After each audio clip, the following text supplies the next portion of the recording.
Olá, tudo bem? Eu sou André Dick do Cinematográfico. Hoje estou aqui para falar um pouco sobre o filme Assassino por Acaso, dirigido por Richard Linklater. Esse é um diretor que ficou muito conhecido nos anos 90, principalmente, por causa de filmes como Jovens Loucos e Rebeldes e também Antes do Amanhecer, que iniciou a trilogia que prosseguiu com Antes do Pôr do Sol e Antes da Meia-Noite. O Richard Linklater ele sempre soube transitar entre o cinema mais underground e o cinema pop. A gente pode lembrar, por exemplo, da obra dele, Escola do Rock, com Jack Black, que foi um grande sucesso no início desse século. Embora, a meu ver, o principal filme dele seja o Boyhood, que foi indicado ao Oscar de melhor filme em 2015. A meu ver, merecia vencer, embora o Birdman também seja um grande filme. Aqui, em Assassino por Acaso, ele retoma uma parceria com o Glenn Powell, um ator com quem ele já havia trabalhado em filmes como Nação Fast Food, Jovens Loucos e Mais Rebeldes e também Apollo 10 e meio. O Glenn Powell, ele faz um personagem que existiu na vida real, Gary Johnson, que trabalha como professor numa universidade, dando aulas de filosofia e psicologia. E, ao mesmo tempo, ele trabalha como infiltrado na polícia, tentando descobrir pessoas que pretendem assassinar alguém. Ele acaba se envolvendo com uma cliente com a qual ele estabelece um vínculo amoroso.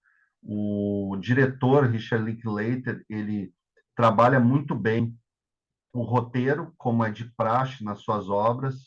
O roteiro sempre foi um destaque na obra do Richard Linklater. Ele consegue, por meio do roteiro, estabelecer boas relações entre os personagens, boas situações, e aqui não é diferente. O Assassino por Acaso, ele mescla muito bem alguns elementos de comédia com alguns elementos de romance, e faz isso de maneira muito ágil, muito competente, principalmente por causa da atuação do Glenn Powell.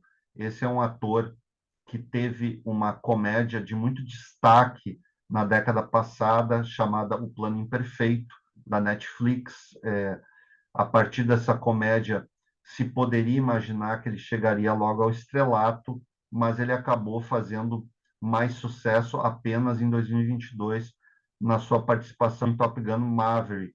O Tom Cruise acabou apostando muito na presença do Glenn Powell na produção e acabou dando certo. Aqui em Assassino por Acaso, o diretor ele também retoma um certo estilo visual dos anos 90. Eu lembrei muito de algumas produções do Quentin Tarantino.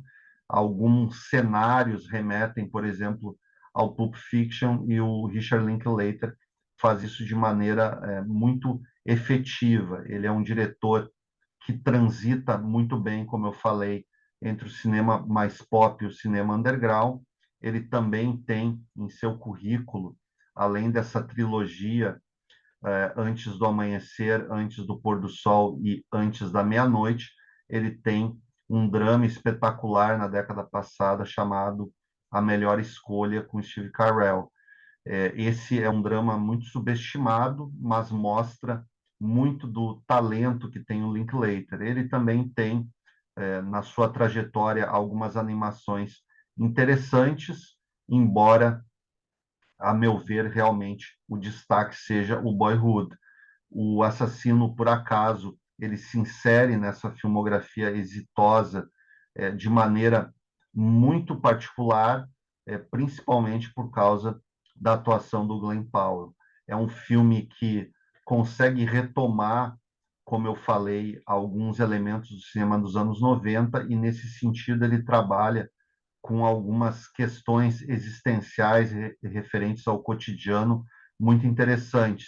Essas questões elas se dão principalmente nas aulas do personagem principal, nas aulas de filosofia, de psicologia, que acabam tendo uma relação muito interessante com a própria maneira como ele age como infiltrado da polícia. O Assassino por Acaso, eu entendo que seja um filme entre muito bom e excelente. Eu daria 4 estrelas e meia de 5, e eu espero que ele consiga atingir um grande público como merece. Agradeço a você por ter acompanhado esse vídeo. Se você quiser curtir, comentar, compartilhar, será muito legal. E quem quiser seguir o canal será muito bem-vindo. Até a próxima.